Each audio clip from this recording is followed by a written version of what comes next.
Hi, I'm Realtor Sarah Morrow with Cell State Ace Realty. Today on Property Time, we get to hear some pro tips from horticulture consultant and expert Joel Reich. Like me, Joel hails from New England but has spent much of his professional life here in Colorado. He consults throughout the U.S. and also abroad, and he's done so as a Longmont homeowner for 16 years.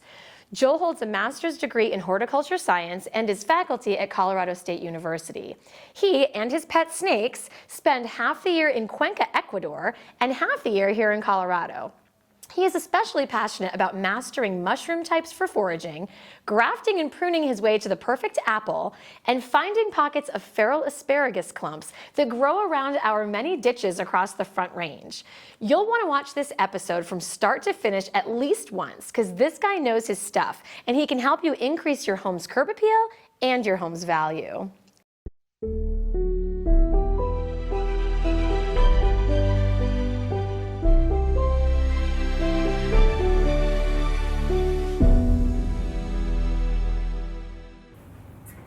Thank you so much for being here today. Sarah, thanks for having me on. It's a real pleasure. Likewise. So let's jump right in. So why don't you tell us what you do and what you love about what you do? Sure, easy. So I'm a horticulture scientist. I've had experience and training in just about every kind of plants that you can possibly have. And what I do these days and have done for a number of years is I consult. I give good advice to people everywhere from multi-million-dollar private companies producing horticultural crops of various types, all the way down to people with a landscape that maybe just bought the house and want to know how to address what they've got or the changes they'd like to make over the first couple of years in the house, and everything in between. I work with public education groups, I work with community gardens, and again, just about everything. Greenhouses, cut flowers, you name it. If it's plants, I like to get into it, and that leads me into what I like about it is the diversity. I'm very fortunate that I've got kind of an expansive set of knowledge, and I get to do different kinds of things every day with every different client. Wow. So going back to the homeowner piece, let's say I just moved in and I've got a postage stamp of a yard, or I've got 3 acres for that matter. What are some ways that I can increase the enjoyment and even the value of that property, either slowly over time or all at once, if I don't have as green a thumb as you do? Yeah, well, first I would say there's a lot of ways you can approach a landscape. And here in Colorado, everything, if it's going to look good, is going to have some kind of irrigation. And you're going to have different kinds of irrigation depending on what kind of landscape you want. So the first thing I would say is, rather than just start doing things, actually sit down and think, what kind of landscape do I want? Do I want a landscape where I'm growing lots and lots of flowers? Do I want vegetables incorporated? Or do I just want some trees around a perimeter and a big lawn to play on, or just because you like looking at a lawn? So I would really encourage people to actually think deliberately about what kind of landscape they'd like, and then start, because often the irrigation has to go in first. The irrigation will be suited to what you want, and that can be a really expensive retrofit if you haven't thought it out first. That's really good advice. So let's talk about, I just bought a house, I move in, I love it, but spring comes and there's already a lot of life taking up residency where I live. Let's say it's like mint or some other really invasive plant that's everywhere, or it's a perennial that I never would have planted, or what if it's like mushrooms, or I don't know, remnants of marijuana plants even. Like, what if there's something that I really just didn't choose myself? Sure. That I really just want to get rid of? Like, how do I identify it, and how do I responsibly rid the property of that? Yeah, that's a really interesting question. So identification, certainly somebody like me could help you with that. A place I used to work is the Colorado Agricultural Extension Service, and they've got a lot of materials online, but they also offer free or very inexpensive plant identification services. So you could take pictures, or typically they're going to ask you for a sample, bring it to your local office. There's one in every county, and that's part of their job, is to identify plants for you. So one, you want to identify, and once you identify what it is, whether it's a plant, a mushroom, a marijuana plant, or whatever, like you mentioned, there's going to be a different appropriate way to kill or remove all those things. So it starts with the identification. Many plants you could just dig them out. A lot of perennials, like you mentioned, a shrub that you just don't like, usually digging it out is going to be easy. For many people, use of an herbicide is going to be an appropriate choice, and that can be easy, and there are a wide variety of herbicides out there, including ones that are considered organic for people that's important too. So between herbicides, digging out, there's even other ways you can do things like just simply covering stuff up for a year with a piece of landscape fabric or even a piece of cardboard with some mulch on top of it. You can just starve it for life for a year and then it's dead.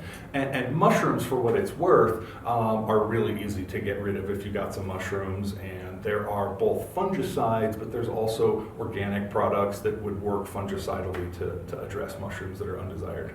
Wow, cool. So you mentioned CSU, although I'm not sure that you used those exact words. Can you talk more about the folks that are going to help us identify plant life and how to reach them? Yeah, sorry. So I'm referring to Colorado State University, and there's something called the Extension Service, which has an office in every county in our state. And if you just were to Google CSU Extension or CSU Extension near me, you would find the local office. Here in Boulder County, it's at the fairgrounds. They're frequently located at county fairgrounds, but not always. And again, that's a taxpayer-funded organization that, again, part of their responsibility is to identify plants and help people with this kind of horticultural stuff. Awesome, thank you. Yeah, I've used them in my orchard. I sent them some soil samples to get my pH levels right and to figure stuff out. They were very responsive, and they've got a whole lab, which I kind of geek out on. While we're on the topic of orchards and trees, I want to talk about the relationship between trees and houses. One of the things that comes up in a real estate transaction often is the health of a tree, the safety of the tree, the closeness of the tree and its root system to the home. Can you talk about responsibly planting a tree, like how far that needs to be from the house? And also, can you talk about how to be the best caregiver for a tree that's already there, maybe that's mature, or even I've noticed in these new built homes, there's already a bunch of trees on the property, sometimes all different types, that are kind of adolescents. Can you talk about that? Yeah, that's a great question. Thanks for prompting me to talk about this. Trees can be one of the biggest value points on a property. They can also be very expensive when things go wrong. And something folks should keep in mind is, you might walk or drive around the Front Range of Colorado and you see all these trees, what we sometimes refer to as our urban forest, and it's easy for folks to not know that this part of the country is not really a hospitable place for most trees. Before European type settlers came to this area, there really weren't any of these trees. There was the occasional cottonwood and maybe a pine around, but all of the trees that we grow here have come from different parts of the world, and not all of them are really at home here. So we tend to have a lot of diseases, a lot of storm damage, and so selecting a good tree is really important. That's the kind of thing somebody like myself could help you with. But I also want to point out in the scenario of the new house that you just bought, especially a new development, very frequently here in Colorado, housing developers have a 1-year warranty on the landscape plantings that they put in around houses, and often there is an economic incentive for them to put in the cheapest plants, planted in the cheapest, fastest possible way. And I often get called in 18 to 24 months after a development has sold and people are now living in it, and we start to see plants crashing. And because they were planted poorly or they were an inappropriate species selection for our region. So you might want to ask about that kind of stuff and be prepared to possibly do some mitigation and some changes early on in the lifespan of your home ownership. I'll point out that trees, if they're planted poorly, if you get to it within the first year to 18 months, it often actually makes sense to unplant that tree, prep the ground and the roots of the tree properly, and replant it. So there is a certain window, though, in which you can do that. So again, timeliness is important. Right, and you're referring to a new build, not just a new home, but a brand new build with a new lawn and... Yeah, and so on properties that are a little bit more mature, with more mature plantings and trees, there are a lot of certainly storm damage. I think anybody can notice that if they look for it, snagged branches and broken branches that are hanging at odd angles. But there's also a lot of vascular diseases, right? These are bacteria and fungi that infect the vascular system of the trees. One thing I'd always encourage people to look for is signs of any kind of seeping or leaking on the trunk, maybe coming from a branch angle or especially from a place where a branch has been removed. You might see some dark or wet staining on the trunk down below that. That's an indication that you've got some rot going on inside the tree that can often lead, not necessarily immediately, but within a few years, to the need to remove the tree, which is a very expensive proposition. So there's a couple of things you should really look for. I'd also encourage people, especially on a more established property, to test out the irrigation system. If there's an in-ground irrigation system, they often have problems, and anytime you're doing work underground, prices can be very high. So look for that kind of stuff as well. Thank you for the tip. I want to talk about xeriscaping. It seems to be this new trend, which I think is great given the scarcity of water that we're experiencing here in Colorado especially. Yeah. Can you talk about what it is, why it is? Can I still have garden? Can I still have raised beds if I've sworn off grass? Yeah, grass. It's a conflicted topic in landscaping these days. But you're right. Xeriscaping has become popular, and I just want to clarify. It's xera, X-E-R-I, that comes from the root word xeric, which just means low water use. It's not xeroscaping, which some people think, I just put rocks out there. There's no landscaping. It's a xeroscape. Nor is it zero water. That's right. Nor is it zero water. And so to address, I do think that xeric plantings make a whole lot of sense in a world where we're trying to be more responsible with limited and shrinking water resources. And there's a lot of good resources out there to help you design and maintain a xeric garden. Two things I would say though. One, the biggest pitfall that I see people get into when they attempt to install a xeric garden or say switch a lawn area over to a xeric planting is that they don't address the weeds, especially perennial weeds and also the seeds, what we call the seed bank of annual weeds in that area. So they put a lot of work in putting in their xeric landscape, and then they are plagued by weeds. And I would encourage anybody doing this to take a little time between taking out the lawn or whatever the previous landscape was. Before you install the xeric landscape, there's some methods you can use to eradicate the weeds that are there, and all of that is much easier. You have a lot more options and a freer hand in managing those weeds before you've put in your new plantings and hardscape. So I wanted to mention that. And I also wanted to point out, to respond to your question, with irrigation systems these days, it's actually very easy to have a predominantly xeric landscape, but if you want to have vegetables, or let's say you want to have all xeric plantings, but you'd really like to have a 10 by 10 patch of lawn to go lay on in the summer. Those are really realistic options given the way we can break up the different zones on an irrigation system. So don't think it has to be all of one or the other. A lot of times outer areas of a property people like to do in xeric designs, and then a little bit closer to the house maybe they've got some raised beds for vegetables or cut flowers or possibly even that little postage stamp lawn. So it's all possible. It's going to start with designing the landscape irrigation system to address that. Proper pro tips. Yeah. Jeez, this is rich. Okay, let's talk about this no mow May or no mowing. If you do have a lot of grass, Yeah.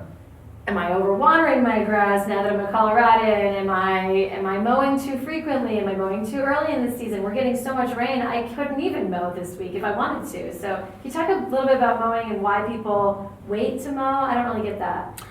I don't always completely get it myself. My understanding is a lot of the motivation behind this is... Motivation? Sorry. Good one. Sorry, I didn't catch that. So I believe one of the reasons is people are concerned about pollinators, and there are certain wildflowers, even weeds, that will come up in some people's lawns in May. And I know that some of the push behind No Mow May is to allow those flowers to bloom and provide pollen and nectar, forage sources for some of our pollinators. Right. I'm a little conflicted. I think that there's other better, more efficient ways that we could address that. I'd also say this, especially in a rainy year like this, May and early June are when our lawns are growing the fastest. We all know our mowers can cut a certain amount of grass, but if that grass gets too long, it's just going to bog down and you actually can't mow it with your mower anymore. Mm-hmm. So I think maybe looking for a happy medium between letting it grow longer, but not so long that you can't then mow it. So get on it. Yeah, and I just want to throw out one other thing about mowing. Letting the grass clippings mulch, right, as opposed to bagging them and taking them away is a really good idea. It's actually kind of a sad irony that I see a lot in landscape management and lawn management, because we're putting fertilizer onto our lawns, then it goes into the grass. Those clippings are actually rich in nitrogen. So we take them off, we send them to the dump, and then we buy more fertilizer and put it on, and it's not really a particularly responsible or efficient way to manage the nitrogen cycle in our landscape. So I really encourage you to mulch the lawn with the clippings. So since you're on the topic of mulch, and I do this a lot on my own property, can you talk about grass clippings, wood chips, pine needles, leaves? Do these really reduce the necessity of water, like the frequency of watering, or does it really just help make the property look more buttoned up? I love to talk about mulch. So first of all, the two main things benefits that you will get from mulching is, one, you absolutely can reduce water loss from the landscape and therefore reduce the amount of water you need to add. Because if you think about it, the top of the soil surface is where you're going to evaporate a lot of water up into the air as vapor. By putting a mulch down, you're actually creating a little bit of a vapor barrier so that that soil surface isn't getting hit by the sun. It's not having our dry winds blowing across it that's going to kind of scour water out of that surface. So just by its physical presence, you are retaining more water in the soil profile. So that's the first thing that you get from mulch. Second thing is mulch can be very effective at suppressing the growth of weeds. Very careful, important distinction here. Annual weeds. These are weeds that are coming back from seed year after year. Mulch will do nothing to suppress perennial weeds like your Canada thistle or your bindweed. They're just going to come right up through it, and frankly, they might thank you on the way and say, hey, thanks for mulching because I have plenty more moisture to work with now. But for annual seed-based weeds, you can really suppress a lot of that growth because you cover them up, the seeds don't get exposed to light. Many of them require a little exposure to light in order to germinate. So those are the two big benefits with mulch. Another thing I'd like to clarify for people is that mulch isn't a thing per se. It's more of a verb. It's a thing we do. So many people have in mind that you go to the store and buy mulch. That implies that there's one thing that is mulch, when in fact you could use compost to mulch with. You could use wood chips or bark chips to mulch with. We've also seen a lot of increase in things like recycled tire chips being used as mulch. In farming and gardening, we often talk about using plastic mulch, where you see people cover beds in a plastic mulch. Which one? It's going to retain moisture in the soil. It's going to suppress weed growth. So it's a mulch, even though it's not exactly what most people think of when they hear the word mulch. But mulching in general is a great practice. Awesome. Appreciate the clarification on that as a mulcher. So I recently read that a single almond takes up to 3 gallons of water to grow to full size. So given that, and given that we live in a really arid place where we all need to be responsible about our water use, what are the 5 or 6 veggies or fruits that, as a busy professional, I'm best off planting in my 1 or 2 raised beds? Well, boy, that's a big question. I would say this, though. Even though vegetables as a group take a fair amount of water because they're producing something for us, by square footage, a vegetable garden doesn't necessarily take any more water than, say, lawn. In many cases, you can grow a very bountiful vegetable garden with less water per square foot than a lawn would require. So just in that sense, a vegetable garden can be considered a water-saving planting versus lawn. On top of that, last time I checked, none of us are really eating a lot of grass for dinner, but the vegetable garden is actually producing something that you can eat with the water that you're putting in. So you can do it with less water than a lawn by comparison and get something delicious and healthy out of it. I would also say that drip irrigation is really important. I think a very strong argument can be made that the invention and the development and deployment of drip irrigation around the world is probably the single biggest innovation for water savings that's ever happened in human history. Wow. Because you can deliver the correct amount of water, but just to where your plants are. So not only is it a very parsimonious way to use our water resources, but you also can avoid, for instance, irrigating the areas between your desired plants, which in turn suppresses weed growth because you're withholding resources for them to grow in those areas between where your drippers are. And then you also asked, what would be a good or an easy crop or vegetable to grow if you're a busy professional. I know a couple of those people who don't have enough time in their life to do everything. And I would just say this, potatoes and onions, they are very easy crops to grow. They both like water, but again, not more than a relatively similar area of lawn would, and they're really, really easy to grow, and they're things that our climate here is great for. There's a lot of potatoes and onions grown commercially in Colorado for that reason.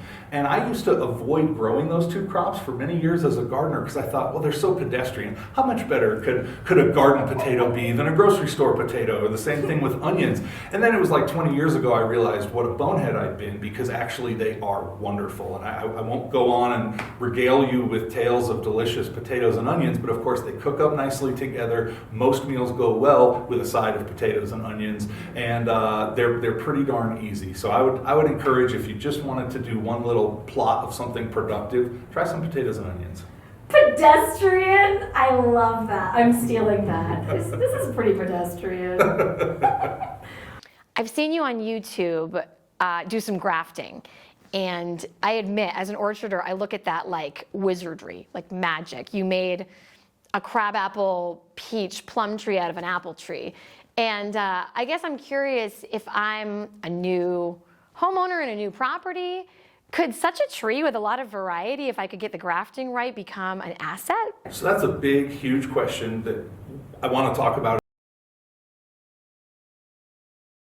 Yes, grafting is awesome and seemingly a little bit magical. I remember the first time when I was about 10 that I was exposed to what grafting was, and I was eating an apricot, 2 types of plums, and peaches all off of the same tree. Wow. And I thought, wait a minute, that's amazing. And I was kind of caught up in it since then. And so grafting also, I'm a historian as well, and I love that grafting is something our ancestors have been doing for thousands of years. And so the idea with grafting is you are taking one tree or shrub, it's always done with woody perennials, and you are adding something else to it, okay? So as far as the value that homeowners might get from this kind of thing, here's a little surprise. You probably actually already have some grafted plants in your yard, okay? For instance, if you've got a flowering crabapple, it might very well be grafted onto a different type of crabapple root. That's very common.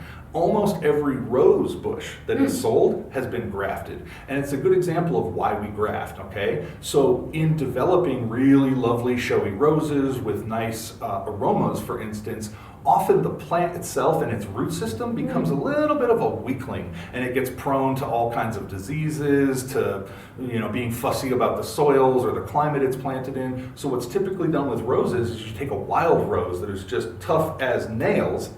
That's the root system, and then just above the level of the ground, you cut off the wild rose and you replace it with a scion of the desired rose variety, and now you're getting the best of both worlds. And that might be the best phrase to describe it. With the apple trees and fruit trees I work a lot with, again, same thing. We want the super tasty, delicious, productive apple or pear or peach, but we don't want the roots of that variety because they are weak. So we put on different roots. There's been hundreds of years of breeding programs to just develop apple and peach and cherry root systems that nobody's ever going to let them fruit. We're just putting the really desirable variety on the top. So for instance, it is probably most commonly used in terms of fruit. And you mentioned combining different fruits on a tree. There's certain rules we've learned in horticulture, and this is kind of the essence of horticulture, right? Is how to understand plants, what they give us naturally, and then how as humans we can come in and team up with what the plants bring us with our own ingenuity to make even better things. And so, for instance, some of the rules I'm talking about is like you can graft all kinds of apples together. You can graft crab apples and apples together. You can't graft pears to apples, but you can graft Asian pears to European pears. You can graft peaches and plums and nectarines together because they're all in the prunus genus. And you can graft all citrus together, but you couldn't graft a citrus to an apple. So some of these rules are things that, of course, there's publications that explain all of this, or someone like myself certainly could explain these kinds of rules to you. One thing that's just to show you the creative way you could actually use this in an ornamental landscape is, let's say somebody said, well, I really like maple trees, but I can't decide between a red leaf Norway maple and a green leaf Norway maple. You could have somebody like me come over and make you a custom tree that had alternating branches of red and green leaves if you wanted to. So there's lots of fun stuff you can do with grafting. Cacti are commonly grafted. There's probably a lot of grafted plants in or around your life that you might not be aware of, but it's a pretty important thing in the world of horticulture. Guys, get this man onto your property. Joel, I could just go on asking you many more questions. Bring you it. have been such a wealth of knowledge. We unfortunately are out of time. Can you just quickly tell us? I'm gonna put your contact information up, but Sure. You do work with residential homeowners, and you do come over as a consultant one-on-one to people's homes. Yep. Can you just tell us your website really quickly and a bit of you? Yeah, of course. So my website is www.reich-hort.com. It's R-E-I-C-H is how you spell my last name. You can also just contact me directly by text or phone at 541-602-0283.